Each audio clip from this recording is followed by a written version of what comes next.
What's up, everyone? Welcome back to another powerful episode of Healthy Mind, Healthy Life.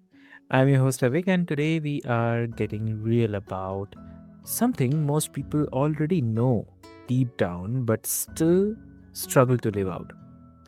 It's hard to have a healthy mind if you don't have a healthy lifestyle. And yes, it goes both ways. If your mind is overwhelmed, anxious, or constantly running on stress mode, building a healthy life can feel like pushing a boulder uphill in flip flops. So, for a lot of people, it's very easier to start with lifestyle first: food, movement, sleep, stress management, hormone balance. Not because that fixes everything overnight, but because it creates a gateway, a foundation, a system your brain can finally trust, right? To break this down with real science and real life practicality, I have got a powerhouse guest. So please welcome Dr. Darren Clair. So welcome to the show. Thank you, Avik. It's a pleasure to be on. Amazing. So, dear listeners, before we delve deep into the discussion, I will quickly let you introduce you with Dr. Darren. So, Dr. Darren is a Princeton and Columbia educated, dual board certified in anesthesiology and lifestyle medicine with 40 plus years of clinical experience. So, he founded Vibrance Health back in 2003 to help people take the ownership of their health before diseases take over. So, he's been featured on KTLA, The Doctors, and in peer reviewed medical journals. And his new book, Creating a Life of Vibrance, is all about shifting from reactive care to the proactive vitality. So, dear listeners, if you're tired of quick fixes, tired of feeling like your body and mind are negotiating against each other, then this episode is for you. So, let's get started. Welcome to the show again. It's a pleasure to be here, Avik. Lovely. So, Dr. Claire, it's very hard to have a healthy mind without a healthy lifestyle, like I mentioned above. So, uh, and also hard to build a healthy lifestyle without a healthier mind. So, in your clinical experience, what's the most common way that people get stuck in their loop? Well, that's a very good question, Avik. Uh-huh. I'd say people tend to get stuck for a couple of reasons. One is, we are all so overwhelmed Mhm. these days by there's so much that we're supposed to do. There's so much Right, information we're supposed to be absorbing from so many sources uh, right. that we often lose track of ourselves. Hmm. Okay. Um, Understood. If someone who is overwhelmed and can only change one thing this week, then what's the best, I'd say the first huh, That domino to tip like food, sleep, movement, stress? Right. Good question. Mhm. And it's hard to say which one is the most important. It kind of depends on the individual. In general, if somebody is willing and able to get a little bit of exercise, I find that to be the most useful. There are actually a lot of studies out these days whereby Mhm. showing that consistent aerobic exercise, as little as 20 minutes a day, is Right. as effective as any drug for depression or anxiety or anything like that. So, really, exercise is wonderful for helping people relax, de-stress, and especially if they do it um, by themselves. And by that, I mean Mhm. without, headphones on. I see, so when I'm running, so many times I'll see people with headphones on or their iPads or iPods, I'm sorry, or, and they're again trying to, kill two birds with one stone. And the problem is, I mean, it's fine, but it all comes down to the fact that we are all trying to live a life that we were not designed for, right? I Mm. mean, the life we were designed for existed a million years ago or so. And in those days, there were no headphones, there was no radio, there was no TV, there was a lot of nothing, right? People had a lot of quiet time in which they could daydream, they could just go inward. Um, and again, it's not that there's anything wrong with our lifestyle these days. It's just not the life that we were designed for. We were designed for much more downtime. And when you're trying to pack in so much every day, you lose out on that downtime, which is so important for our mental as well as physical health. Exactly. I agree. And like, I really love that because the people want a total life makeover by Monday, and the body is like, best I can do is survive. You're absolutely right. People are looking for a quick fix.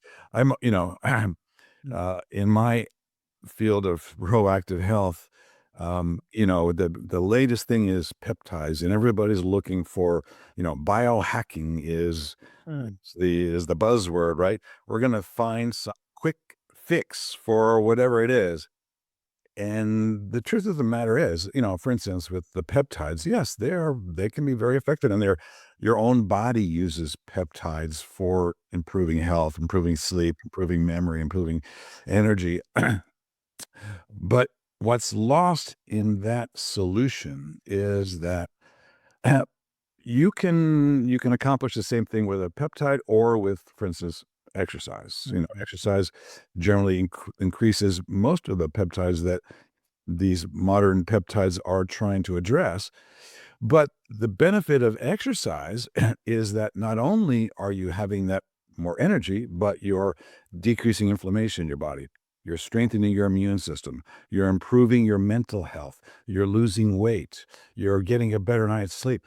There's so many benefits that are mm, tied in with a healthy lifestyle that you miss out on if you are relying on individual peptides.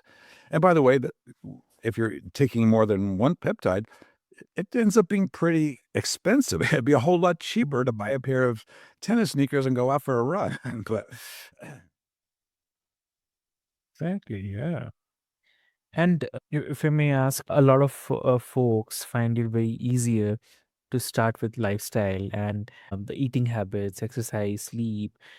So, why does that route, or maybe the route, work so well as a gateway to better mood, resilience, and happiness? yeah, I mean, I think that's through lifestyle is the key. I mean, that's the way God or the universe or, whatever you call the higher intelligence has worked out for us. Even if you're agnostic, evolution has designed us to be, successful and to propagate and be healthy. Mm, And so, because there were no other choices a million years ago, it's just been baked into our DNA. And by the DNA, that's another thing that's interesting because a lot of times people think, well, it's genetic. It runs in my family, whatever it is. But the truth of the matter is, mm, lifestyle is absolutely key for genetic expression because okay. it's not epigenetics, which is a field that has developed after the Human Genome Project was unraveled, our Mm, gene was unraveled.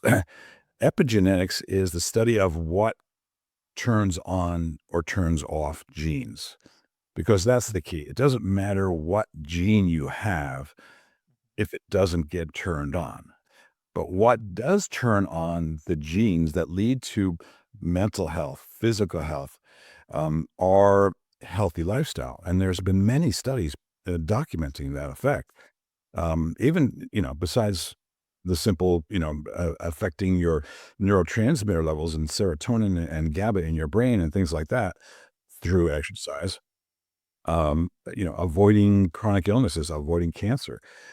It's our lifestyle that determines whether or not those health promoting versus health depleting genes get turned on.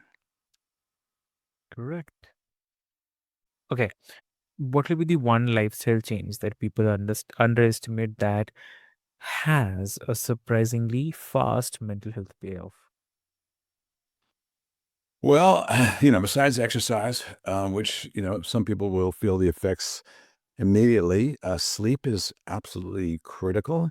Um, Mhm. Again, getting a quality night's sleep, which is something that most, or I wouldn't say most, but many, many people don't get, either because they go to bed shortly after eating and their body is still digesting, or they get in bed and they're scrolling on their phone for an hour before they turn out the light. That's the rays from the phone Mm. are very stimulating to the brain. So you're not gonna get as much deep quality sleep. Additionally, having a lot of my patients when they first come to me, they say, "Yeah, I sleep. I usually have a glass of wine in the evening. It helps me relax."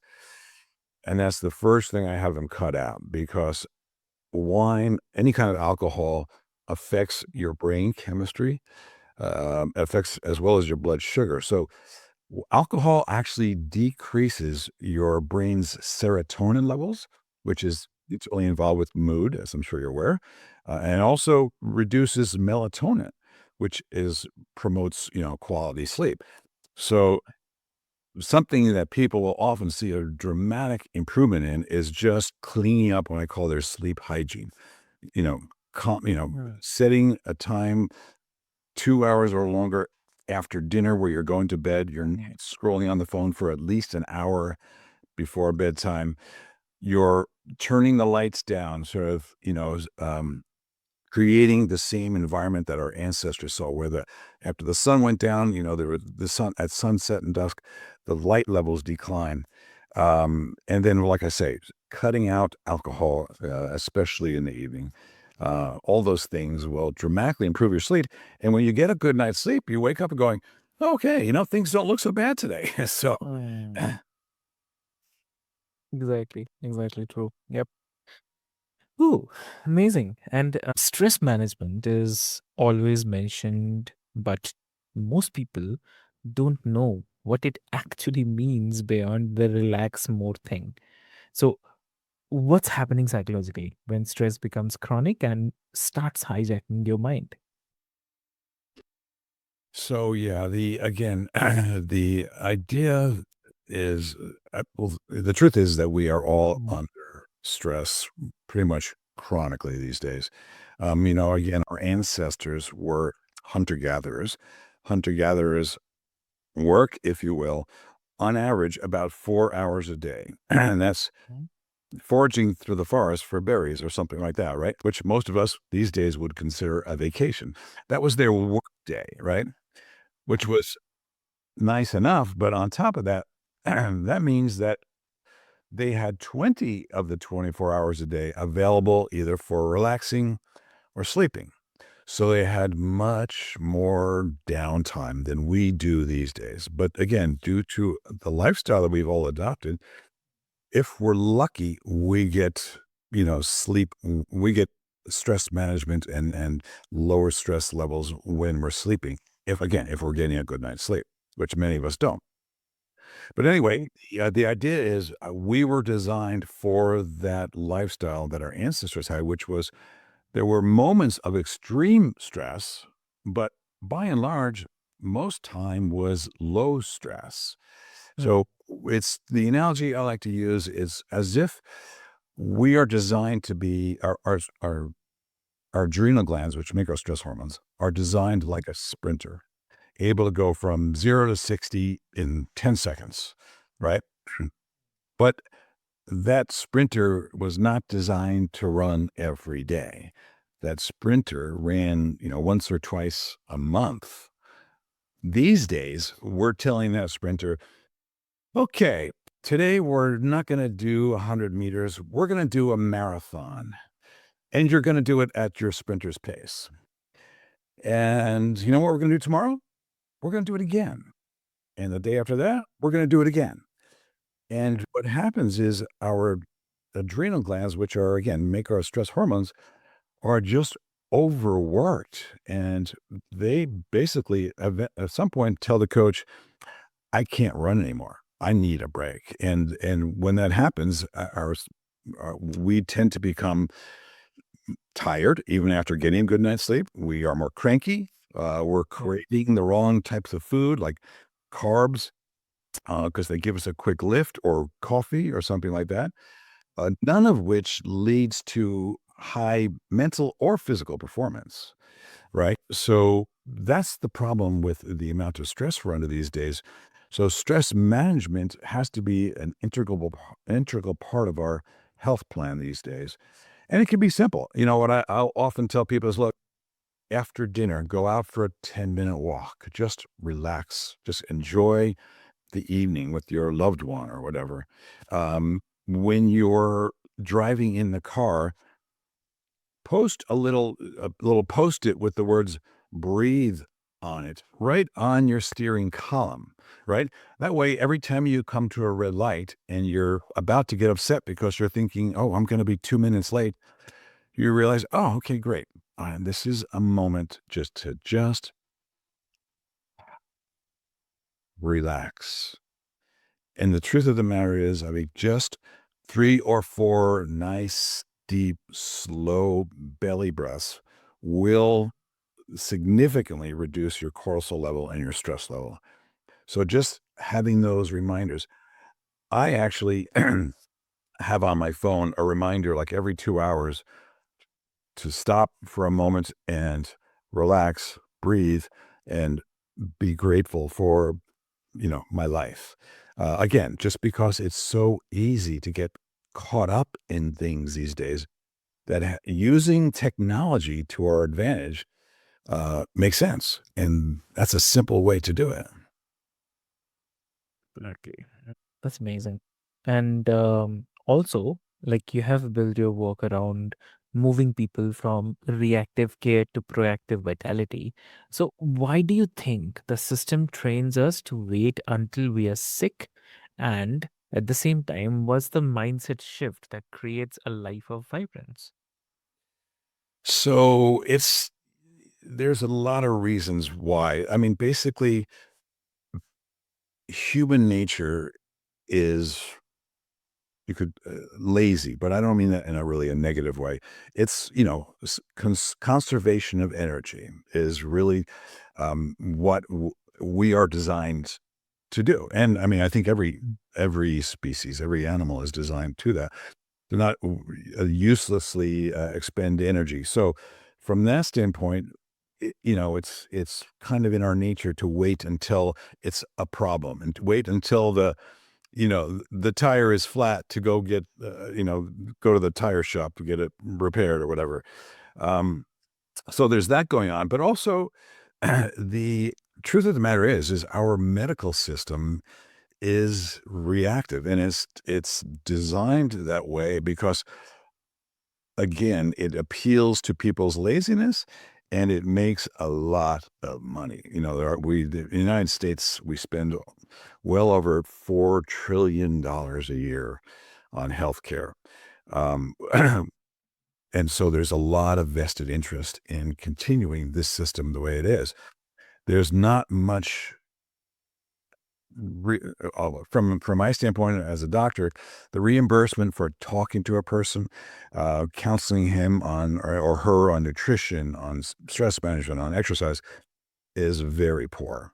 You can make a cardiologist can make thousands of dollars putting a stent in, and make less than $100 spending 20 minutes talking to somebody about managing their blood pressure naturally, or eating properly. So, and I'm not criticizing cardiologists. I understand. It's like Mm. of $1,000 versus $20. What am I going to do? Well, I have a kid to put through college. What am I going to do? Yeah. So it's just kind of built into the system. In terms of though of switching that model up, um, the truth of the matter is, Avik, is when you do it for a while, when you actually start adopting healthier lifestyle, styles through getting a good night's sleep and waking up feeling good. Um, you know, going for a run and just feeling good. Eating a meal and not feeling blah and afterwards. You get to a point where you go, you know what? That piece of cake, yeah, it was sweet, but it's just not worth the kind of hangover afterwards. Or, I was talking to I'm 72.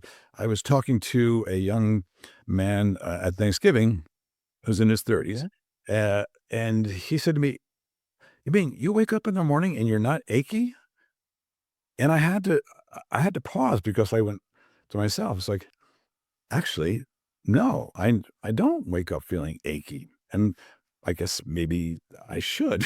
um, but it never even occurred to me that to be thankful that I wasn't achy because I'm not achy, right? But now that it occurred to me that many people are, even at a much younger age, achy when they wake up in the morning, uh, I am grateful for not being achy. But again, once you get that feeling, it's something you don't want to give up because it's better than the short high you may get from a piece of cake or a glass of wine or something. It's like, yeah, that's nice, but I like feeling good. Yeah. So understood. And if you have to give any advice to the listeners, what that will be? Well, my advice to everybody is no matter where you are, no matter what your age is, now's the time to start. And I truly mean that. I have people from their early 20s, even up into their 70s and 80s. And it is always possible to improve your health and vitality, and mental as well as physical health. Um, the one thing that really struck me, Avik, is I was reading a paper not long ago out of the University of San Diego, and they were looking at people in hospice, which means they were about to die, right? And what they found was even at that last moment, people were still making new brain cells and making new synapses, new connections between their brain cells. So that tells me to the very until the fat lady sings, until the very last moment, our bodies are always trying to heal, always. So we just have to learn to work with our bodies, which have infinite wisdom about how to take care of ourselves and not rely so much on pills and procedures. They're well intentioned, but our body has a million years of intelligence behind it. So wherever you are, start today. Got it. Amazing. Whew. So that's the sweet spot and sustainable, not extreme, because health shouldn't feel like punishment, right? So, great. So, if someone wants to connect with you, what will be the great medium to connect? Well, you can connect with me through my website, is a simple way, which is www.vibrancehealth.com. So VIBRANCEHELTH.com. I do, as you mentioned, I do have a book that just recently came out called Creating Vibrance. Um, Mhm. Creating a Life of Vibrance, I'm sorry, which I kind of it's designed for, the lay person to have a good general understanding of good, general, healthy lifestyle uh, areas to focus on uh, without being too complicated. And I want it to be a simple read.